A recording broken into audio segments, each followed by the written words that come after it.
Good afternoon, ladies and gentlemen. Let's begin this book launch. My name is Simon Evenett, and I'm here to shepherd us through this session, but the main star and the main attraction is to my left, Professor Robert Lawrence of Harvard University.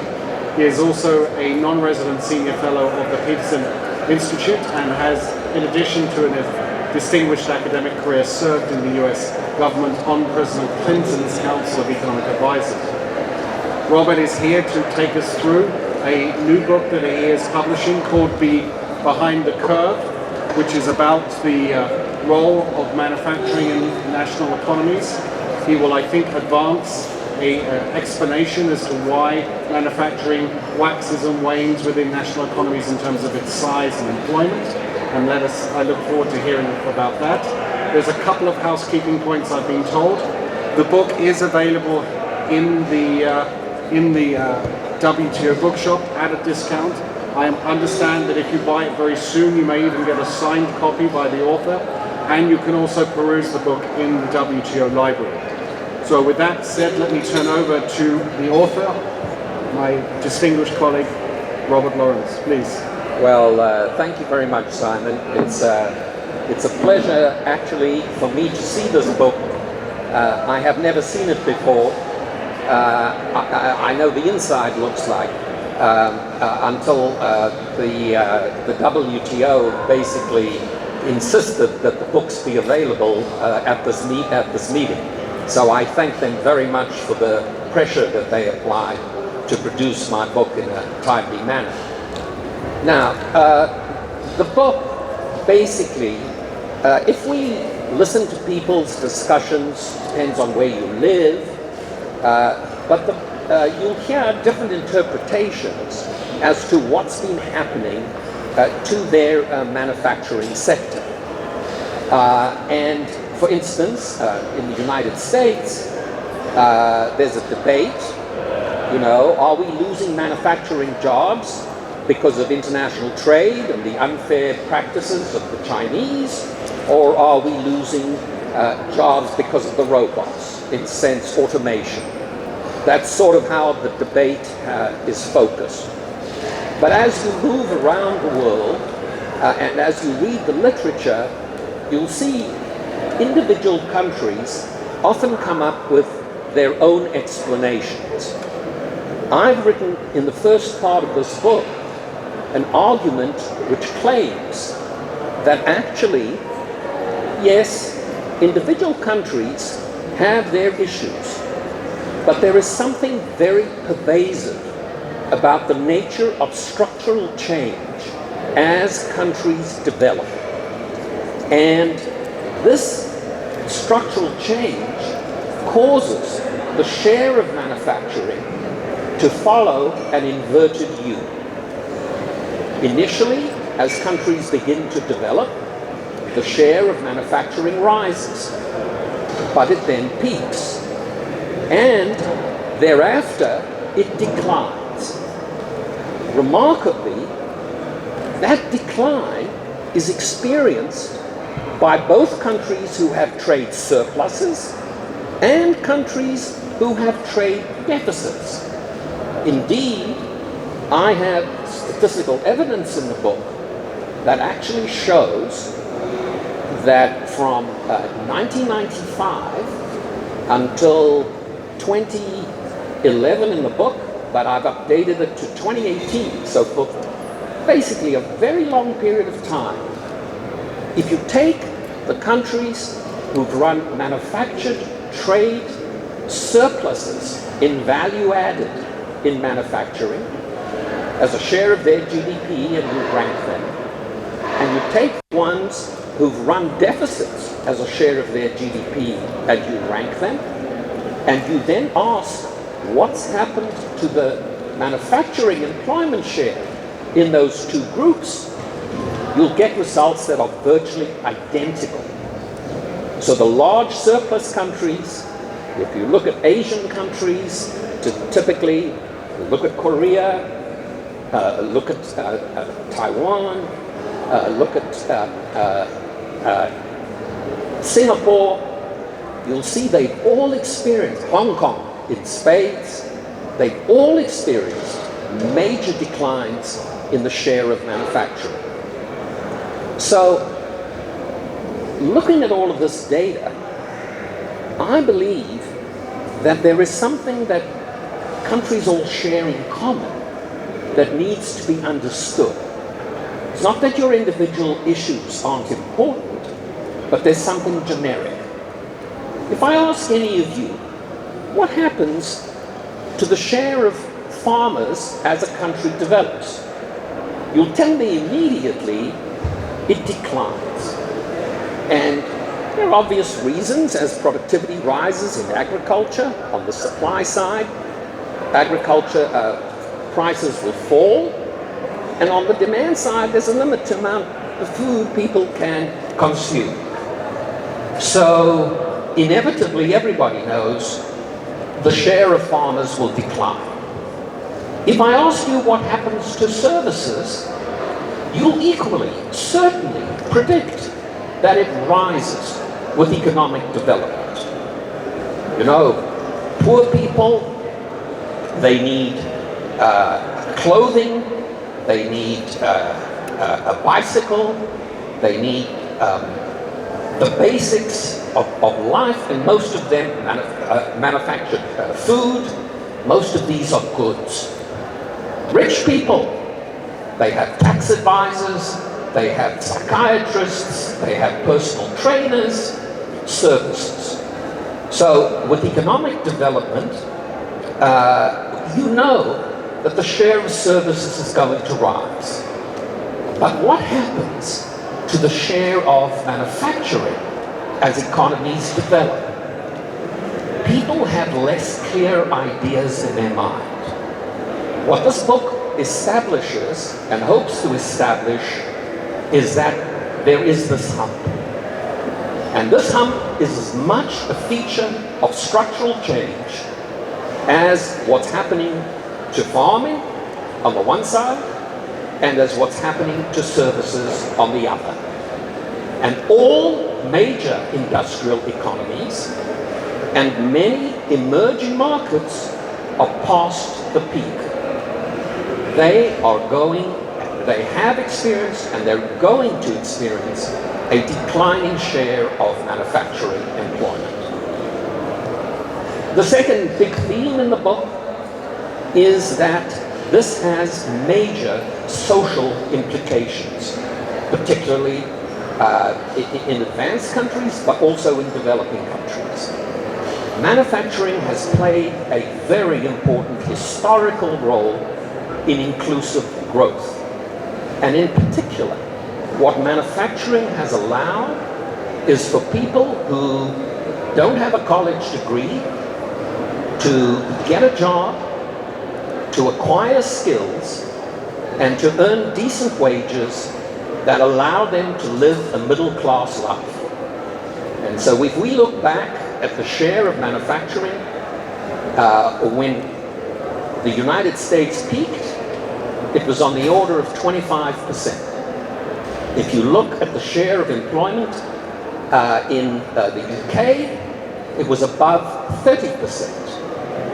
And so this really significant part of the workforce was involved in manufacturing and thereby included in the opportunities to earn middle-class incomes.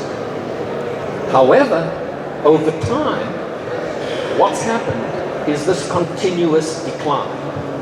Actually, for men without a college degree, 35% of American workers were employed in manufacturing in 1970. Today, it's about 11 or 12. Women tend to be have smaller shares of employment in manufacturing, although and today the share of women employed in American manufacturing is around 6%. So there was this hump.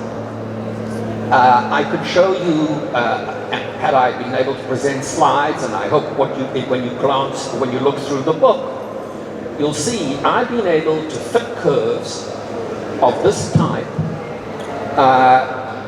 regionally to Africa, to Asia, to Latin America, to Europe, to the United States. They all follow the view to global data. So and if you look at the United States in terms of its evolution, I have 200 years of data going from 1815 to 2015, and you can see there the emergence and the existence of the hump. And there's a sample of 42 countries where you'll see exactly the same picture. And if you look at China, you'll see it too has peaked, it looks like, and is now on the downward side of past the peak. And the same is true, as I alluded to earlier, of the major Asian economies. And by the way, what I find interesting is I've written a paper on China. It's not really discussed in great depth in the book, but the decline in China also has an impact on inclusive growth, because the declines that have been experienced have been heavily experienced by women as China has moved out of activities like clothing and others where women were involved in assembly. The opportunities for women to leave the agricultural and rural areas and to go and work in the factories have diminished. So, in contrast to the lack of inclusivity or the decline in inclusivity in the industrial economies, we're seeing the opposite gender effects in China. So, what is it that causes this hump? What lies behind the hump? It turns out, if you ever want to explain something that has a curve, you're going to need two forces. One, a positive force, which causes this share to rise, and the second, a negative force, which causes it to fall, and at some point, the positive force will get weaker, and the negative force will get stronger. So start off thinking about a country that is not yet developed. It's going to have a large agricultural sector. Assume with me that that country has the following productivity characteristics. It has very rapid productivity growth in agriculture. It has intermediate productivity growth in manufacturing. And it has very slow productivity growth in services. Those of you economists, assume with me that at the aggregate level, if the price of the products of that sector changes, the response in demand is going to be pretty inelastic. As food gets cheaper, there's just a limit to the amount of people can put in their stomachs. Okay, so what happens as countries grow? In the beginning, there is this vibrant generation of productivity growth in farming, in agriculture. Food prices start to fall. People respond to the declining food prices by saying, gee, this is terrific. I can now go and spend my money on other things. So a dynamic agricultural sector leads to a positive spillover into the demand for manufactured goods and services. And this actually is a very important policy implication, because those looking to increase their manufacturing employment often ignore the power of agriculture to drive manufacturing employment. But that's the positive force. There's a negative force which comes from manufacturing's own productivity growth. When manufactured goods get cheaper, people also respond domestically by saying, we're not going to spend all our money on these cheaper goods. In fact, what we're going to do is go and buy more services. Technically, what I'm describing is that these sectors are all complements. When the price of one falls, the demand for the others increase. So this is the second powerful force. And so far, I'm talking about a closed economy. I don't want to make it too complicated yet. So what happens is, in the initial stages of development, productivity is fast in agriculture, but people shift and they're demanding more and more manufactured goods. There's also this offsetting effect, which manufacturing is getting more productive, so its relative price is declining, and that's causing people to go and buy more services. Eventually, the agricultural sector shrinks, and so the positive force becomes weaker and weaker.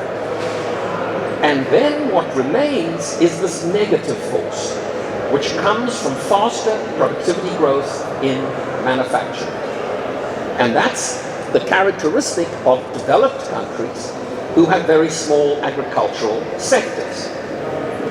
Now, that story I've told you is for economies, and I haven't even mentioned the word trade. And so you then say, well, but what about trade?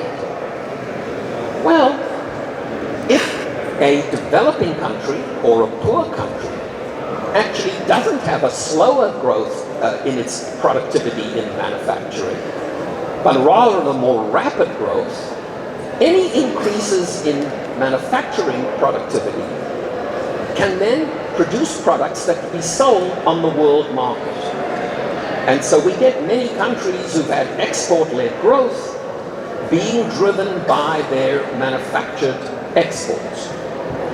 And when countries are relatively small, the demand for these goods will not be very sensitive to their price. And so the countries themselves can offset the tendencies of manufacturing productivity to lower employment by exporting. But eventually, as they get bigger, suddenly the demand for their products gets more sensitive to the price. And at any given trade balance, it takes fewer and fewer workers to produce their trade surpluses. And so, over time, what happens is the role of the trade part tends to become weaker and weaker. This is completely contrary to what many, many people believe. But I hope if you go through the book, you will be persuaded that it's actually a very important feature of economic growth and of the experience of these exporting countries. There's another dimension of all of this, which I only became conscious of as I delved into the data, and that is that manufacturing traditionally, and here by the way, in the first part of the book, I've outlined this theory, and that's why it's called Behind the Curve. The second part actually looks at the US experience. And it finds two different, and it examines two different periods. A golden era from about 1940 until middle of 1970s, of the 70s, where what we saw in the United States was not only improving distribution of income, more equality, but we also saw regionally that poor areas were growing faster than rich areas. And we were getting convergence across the country. And a major driver of that was manufacturing. So that states in the South, for instance, were able to encourage firms to come and invest in the South, and workers would migrate to where the jobs were in the South. So regional equality was being reduced during that period. But since the 1980s, we've seen a completely opposite tendency, and that is for regional inequality to rise. We have superstar cities, and actually this is a phenomenon that is true both of the United States and of Europe. We have superstar places in the US. You've mentioned San Francisco, you've mentioned Seattle, you've mentioned Washington, D.C. even. And these places are not thriving, and they're not superstar cities because of manufacturing. Their share of advanced manufacturing has been diminishing over time. They're based on information technology. They're based on research. They're based on essentially high-tech activities. And you'll see it in France, around Paris, in that area. You'll see it in the UK, around London. So what you'll see is the superstar cities are going off on their merry way. By contrast, there are left behind places, depressed areas, which once depended on manufacturing, but where now the decline has been felt the most. And so it's not only income inequality, but regional inequality that is prevalent in these economies. And I think it's the combination of the two which have been a powerful driver of populism. And it is not a coincidence, you know, that the marginal votes as we come up to the American election, the swing states, so-called, are former, typically Rust Belt states, where the phenomenon I've just described is very, very prevalent. So, in terms of one of the great challenges, writing this book was somewhat, because it took me so long, it was somewhat shooting at a moving target. And in the last part of the book, what I then have is to try to explore the current policy environment and to ask the question of what it means for the future of manufacturing. And in particular, there's a lot of talk, for instance, of an American manufacturing renaissance. One of the very few things, apparently, that both the Democrats and the Republicans agree upon is that the decline in American manufacturing is due to faulty and flawed trade policy, that it was the China shock which was the major reason for the declining share of manufacturing, and that if only we change our trade policies and adopt industrial policies, we can revitalize manufacturing, restore the middle class, and in effect have a completely different trajectory than has occurred historically.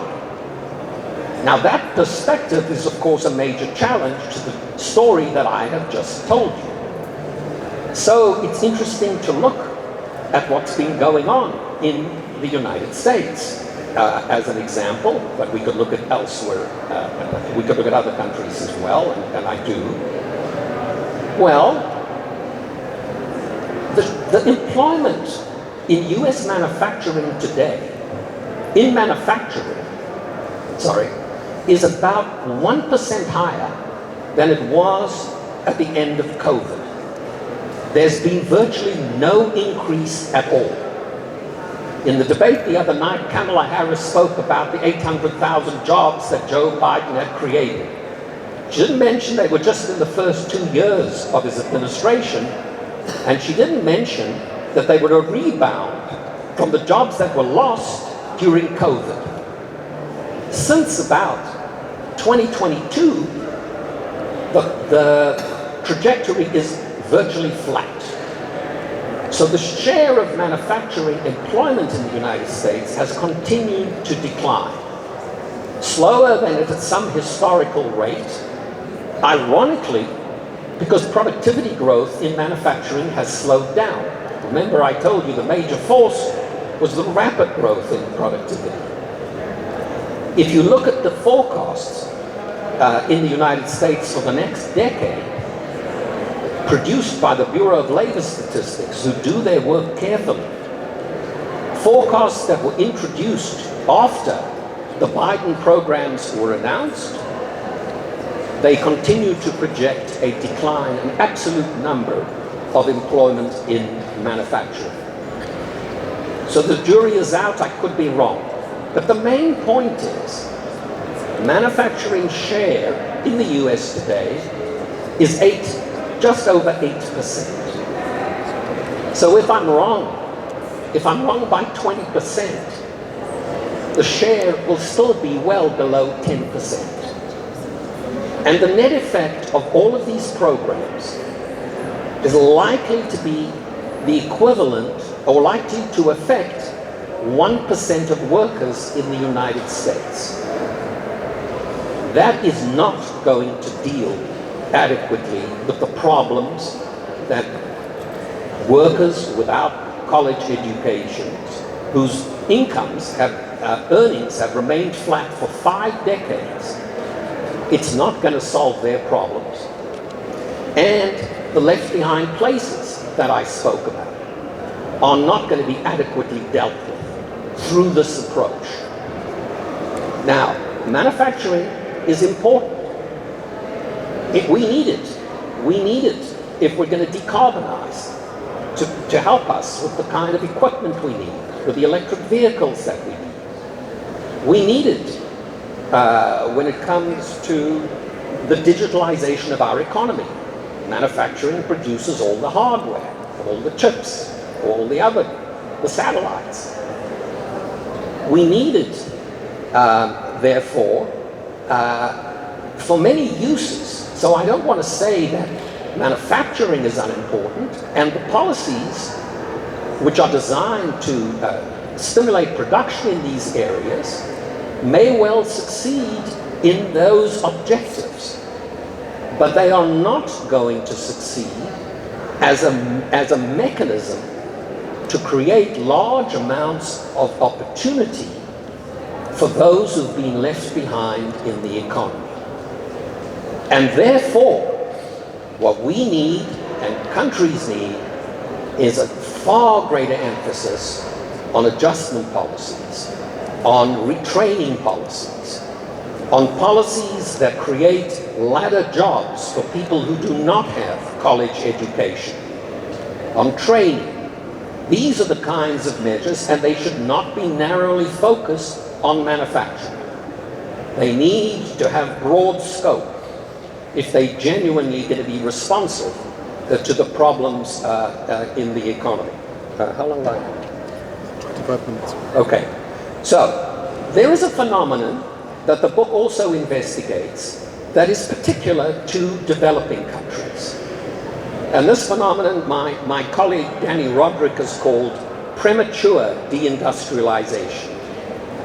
I mentioned that, the peaks that were achieved by today's industrial economies in manufacturing employment shares were on the order of 25-30%. My estimates are, that I've been able to obtain, is that China peaked at 19. Other developing countries have peaked at much lower shares of manufacturing employment. Indeed, if you look at what's happened to the curve, or the hump, over time, is that it has shifted downward and to the left. What that means is that the peak is occurring at lower shares and at lower incomes. And what this means is it is far more difficult for today's emerging economies to mimic the same kind of opportunity economies that today's advanced countries were able to provide when they were going through these phases of increases in manufacturing employment. So why has that taken place? Again, there are the three potential explanations. One, which I think is the most powerful and emerges clearly, is that manufacturing technology has been diffusing rapidly around the world. So if you think about it, imagine an economy with a per capita income of $5,000. And suppose the people want to buy a motorcycle. Well, in 1950, in the UK, when they were building that motorcycle, they were using 1950s technology. And the result was, the motorcycle was rather expensive. Today, in an economy with $5,000 per capita GDP, when they turn around and they produce their motorcycle, they are going to use much more advanced technology. Because those are the machines that they buy, and that's going to mean they need fewer workers. So at each level of income, fewer workers are required to meet the demand that is associated with any given level of income. The second thing is, the demand is not elastic. So that's going to mean people who buy the motorbike now have more money to spend on other things. And what are they going to spend their money on? They are going to buy more services. And so, the share will shift, the curve shifts down because of the faster productivity growth, and it shifts to the left because people are buying fewer manufacturers, at least fewer manufacturer workers are required, and more people are in services. So this is a serious problem. We've seen in many parts of African countries, Middle Eastern countries, India, huge numbers of young people unable to find employment opportunities. And I think this premature deindustrialization is part of the phenomenon.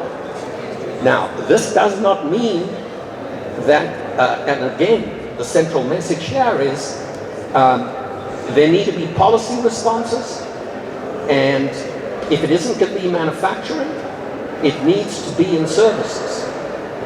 Export-led growth in services is where the opportunities have to lie. And with a digital economy, with an internet economy, with e-commerce, hopefully with the great rules that you're negotiating and agreements that you're all concerned about, you're going to help in dealing with these pressing needs which those countries are now facing. So I guess we'll leave time. I'm looking for grief from my discussant and from others. It was hard, you can see, for me to explain a lot of technical stuff in this presentation.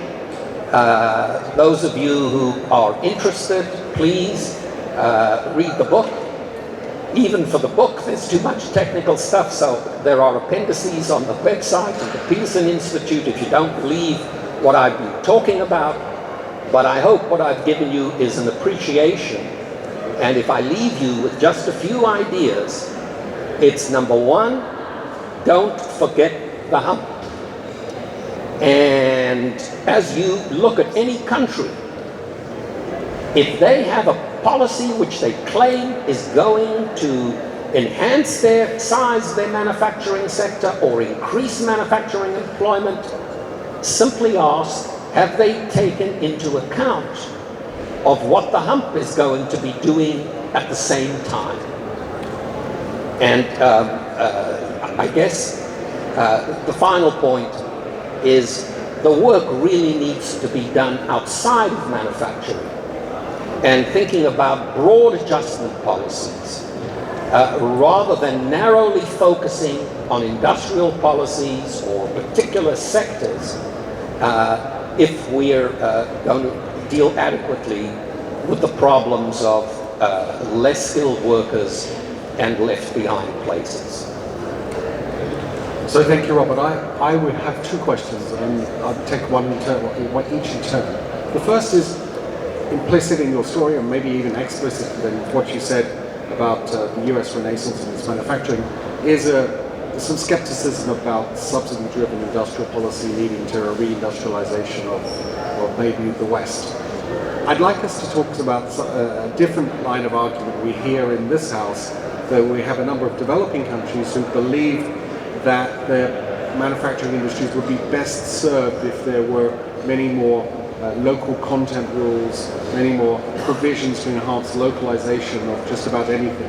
Could you run us through how you think those policies might or might not work in the context of your discussion of premature deindustrialization?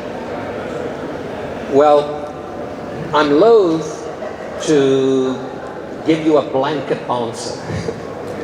It's easy to give one, but I think there are times when markets don't necessarily work well and where the government could have a role to play. And there are other times and problems when the government plays too large a role and suppresses private initiative. So for me, it's a question of the right balance, acknowledging the need at times for coordination, for diffusion of technology, and assistance in that diffusion and development. And at the same time, the need for the private sector to be allowed to innovate and to be allowed to operate. So if that sounded like a wishy-washy answer, it was. But I think it's important. But let me just give you another idea, which I've been thinking a lot about. I took you through an example of a closed economy as I tried to describe why there's a hump. So I've been doing the mental experiment. Let's imagine we took any country, I'll just use the United States as an example, and we closed it. So we said, we're going to make everything at home. Well, that's the supply. Now what's going to happen to the demand for the goods that we make at home? If we only have our domestic market to sell into, what I've told you and what the overwhelming evidence is that if you improve productivity, the goods you make at home are going to get cheaper.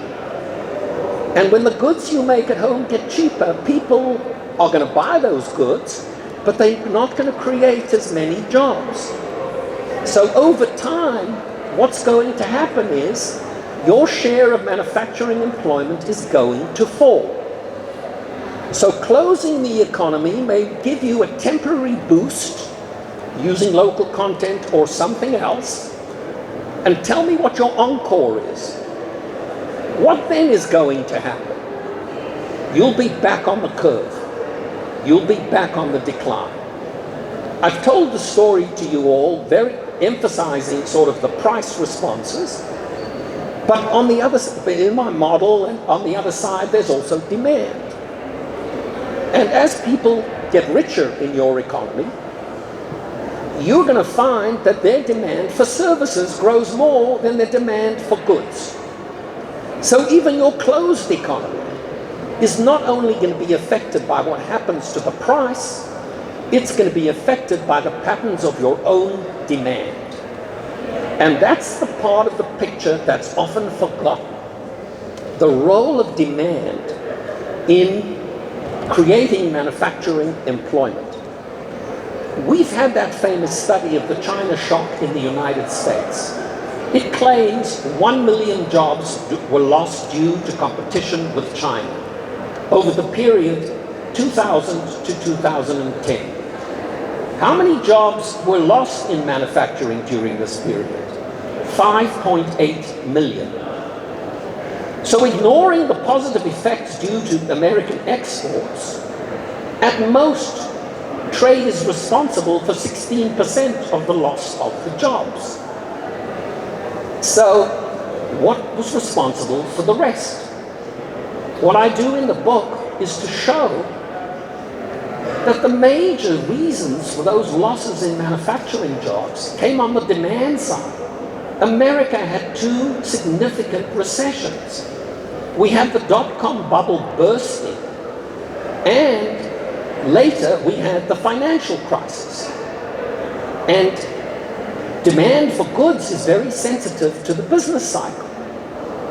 So what I project is I estimate what's the normal expected demand as you look at income growth. And what I find is I can track the decline in the share and in the number of workers employed in manufacturing. So demand really has to be given a role, and it's also having an effect of reinforcing the sum.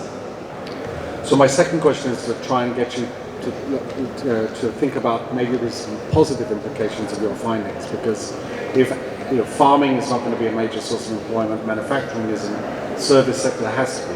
So are there any service sectors which have those nice inclusive employment features that manufacturing had in the old days that could become the basis for a revival of a more equal growth in countries? Well, the one that really does, and has actually been part of President Biden's initiatives, is construction and infrastructure. I mean, basically, and developing countries need a lot of it. Construction jobs have very similar characteristics to manufacturing jobs.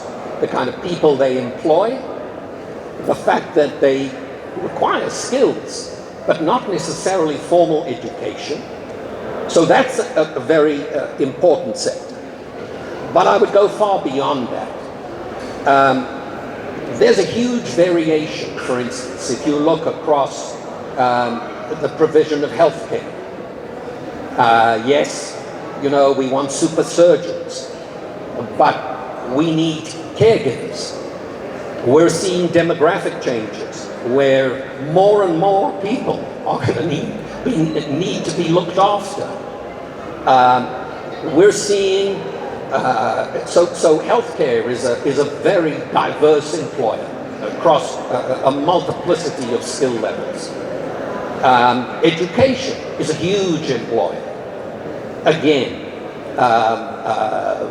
we need qualified teachers, but they often don't have necessarily college training. We have young children who need to be educated, so there are opportunities. You'll notice so far, so I've given you some examples. There are several of these industries which need more men. There are several that need more women. But today, if we just look around our economy, I'll use the US again, we have 90% of the workers are in services. So there's a multiplicity of activities. And basically our unemployment rate, is at historic lows. It's starting to rise, but it's basically, it's been below 4%, which we regard as full employment. So there are enough jobs out there. In fact, if anything, the preoccupation with jobs seems to be the wrong orientation in the economy we've just lived through. Because it's people we need, not jobs. And when we look at the impact of what demography is going to do to countries, it's going to hugely create a scarcity of workers. So it seems to me quite paradoxical and certainly economically inappropriate to think that we have the demographic changes that are coming down the line We have one part of the world, Africa, where there are demographic changes of great rapid population growth, and immigration is the way to deal with the demographic problems that are occurring throughout the advanced world and other parts of the world. So immigration is the future. But in the politics of today, it's extremely problematic. Now, one way to reconcile the tension is, of course, remote services. Let the people stay where they are and supply the services. Look at the potential of remote work. These are ways in which we can, and Dick Baldwin has a nice book on servicification, I think he calls it, but I could be wrong. So basically, there are these opportunities for international commerce or interactions to offset some of these demographic challenges that we are facing, without necessarily creating the identity crises, which apparently are also being associated with immigration. Thank you, Robert. Let's take a few observations from the floor. We have a gentleman here, please. I believe we have a microphone. I'll collect a few observations and then turn it back to Robert. We have to finish at 1:30 sharp, please. Well, thank you very much. 35 years ago, I managed a Volkswagen plant in Nigeria. It doesn't exist anymore. Back then, I used to say that import-substitution industrialization would give us permanent infant industries. Now, today it seems to me that perhaps what we need to do is focus on the factor endowments of particular economies and have very limited industrial policy around particular endowments and build up the value chain into manufacturing. How much sense does this make in view of the humps and how competitive could those get in the global economy? Please, we have a gentleman behind and then a lady as well next. Yes, thank you. Professor, have you given any thought at the impact that AI will have on your findings and particularly on the policy recommendations that you're making? We have seen that so far the impact of AI is going to be probably felt very harshly on services, and particularly those that you mentioned that can be delivered remotely. So what would be the policy advice that you would give to developing countries when this type of avenue for development and economic growth is no longer available? Thank you. We have a lady behind just immediately there. Thank you. Thank you so much.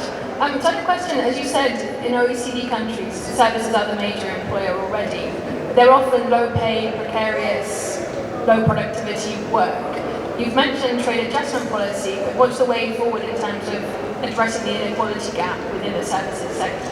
So I can sort of hear that sort of manufacturing is not your answer, but beyond sort of trade adjustment measures, where are we going to see high-value, high-productivity services? And in this last round, we take this gentleman here, please. Thank you. Thank you very much. When you look at one of the services jobs, they're actually linked to manufacturing. We have seen large manufacturing clusters, and you have large numbers of people servicing those manufacturing activities.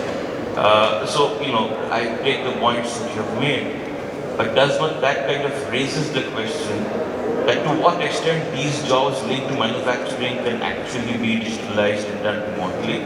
Of course, some of them would be. And as the opportunities for this become fewer and fewer because of AI and other issues that were raised, will industrial policy in the future not encompass these aspects to even localize these jobs to ensure employment for local people and not look at a more cross-border opportunity? Thank you, Robert. So the first question related to developing countries and whether the hump actually now means, in a sense, if I interpret correct, that their prospects in manufactured exports are not what they used to be. I don't want to be misinterpreted, because I still think, even though the curve has shifted downward, there is a curve, and the opportunities for smaller countries, and indeed, and even large ones as we look at China, to move into manufacturing still exists. And export growth is a way to compensate for too small a domestic market. So it's still a very important source of potential growth.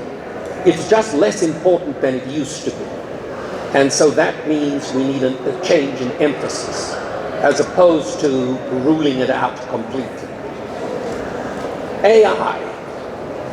To be honest, I don't think anyone has the foggiest idea how to answer your question. And I'll tell you a story, because things work in mysterious ways.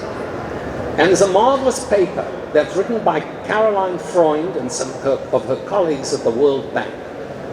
And they do a study of hearing aids. And it turns out that a hearing aid has certain components that are very labor intensive, and other components that are very skill intensive. And what they found, and this all had to do with 3D printing at the time, not AI. But what they found was that developing countries were able now, because of 3D printing, to produce the more sophisticated parts of the hearing aids at home and complement them with their labor-intensive activities. So that rather than kill off the labor-intensive parts using 3D printing by producing those parts in developed countries, this worked in the reverse. And so AI has potential to operate, as I say, in ways that we cannot imagine. And the tasks that we can now do are not going to be the same ones. They're going to be different ones. And an important question is, what's the bias? Underlying most of my analysis is that previous technological changes have increased the demand for skill. Will AI do the same thing? My hunch is, at the very, very top, you'll still need the super skilled. In the middle ranks, you could well need less skill.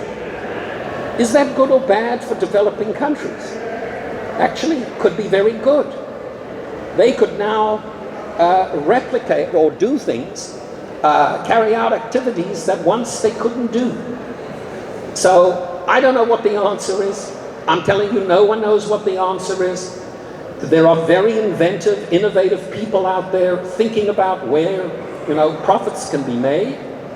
But nonetheless, the potential is really interesting. So now, the service jobs, some service jobs are not good jobs. Okay, but it's certainly not true of many of them. So I think the way you characterize the services sector wasn't quite right. For instance, there's a whole argument about the gig economy. Some people think it's a terrible thing. Talk to your Uber driver about whether it's good or bad. They'd like to be paid more. Maybe they need stronger unions or bargaining power. But nonetheless, it allows them the flexibility to work and to earn incomes when they weren't able to before. So I just think, again, it's very hard to paint with a broad brush and to give a simple answer to what is a very complex set of institutions and industries. If you looked at the healthcare industry, again, I was reading an article about how expensive it's become to look after older people. Care workers are extremely underpaid, but we've seen a tremendous rise in their wages recently. And so I don't know what the future lies, what the future holds, but I don't think we can paint with a completely broad brush. That's all I would say. It could, again, go either way. Have I forgotten someone? Yes, the backwards, forwards linkages between manufacturing. Right. You know, it's really remarkable. Within what I've been talking about as manufacturing, increasingly, it's harder and harder to distinguish what is manufacturing from what is services. Think about your electric vehicle, which is basically a computer on wheels. Do you know that if we look at fixed asset formation in manufacturing, the value of fixed asset manufactured in intellectual property products and intangibles is as great as the value of equipment? So that the value of manufactured firms is in turn being driven heavily by information technology, by patents, by software, all of which could have been classified somewhere else. Now, my whole focus, because I was concerned about inclusion in the book, is on employment. But output of manufacturing continues. It does also have a curve. It's a much shallower curve.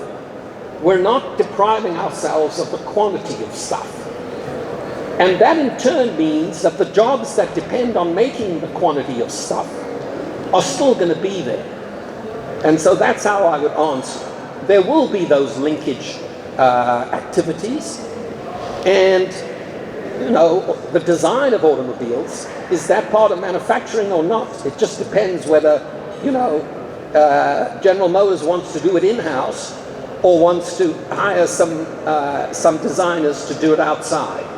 Same is true of computer chips. The manufacture of computer chips is heavily all about the design of them. So I think that linkage and the integration continues to be there. So thank you, Robert, for answering these questions. Our time is almost up. The next session begins in exactly 3 minutes. So I'm going to have to draw this to a close. You will have an opportunity to ask Robert questions bilaterally if you would like. And of course, there is the opportunity to buy the book and to get a signed copy. And you already have one customer here, Robert, already. But let us take the opportunity to thank Professor Robert Lawrence from Harvard University for his contributions. Thank you very much. Okay, here you go.